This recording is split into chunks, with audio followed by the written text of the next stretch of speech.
বর্ষাকালে তাল ফুলুরি তো হবেই, তার ওপর আবার জন্মাষ্টমী, তাই তাল ফুলুরি বানিয়ে নিলাম। প্রথমে তালগুলো চেঁচে নিয়েছি। এবার একটা বড় পাত্রে চাল গুঁড়ো, ময়দা, কালো জিরে, নারকেল কোড়া, চিনি, নুন মিশিয়ে রেখেছি।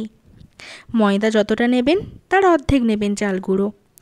এবার আমি তালকাই দিয়ে মাখিয়ে নেব। তালকায় যদি কম পড়ে সেক্ষেত্রে অল্প জল দিতে পারেন, কিন্তু পুরোটা যদি তালকায় দিয়ে মাখা হয় তাহলে তার স্বাদ কিন্তু অনেক বেশি হবে।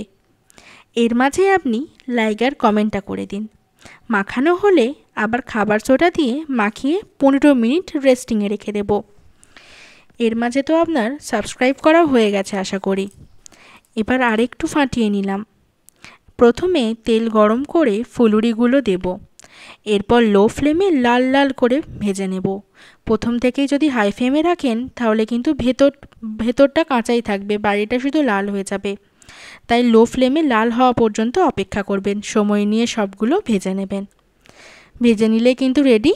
ভিডিওটা শেয়ার করবেন। টাটা, সবাই সাবধানে থাকবেন, সুস্থ থাকবেন, ভালো থাকবেন।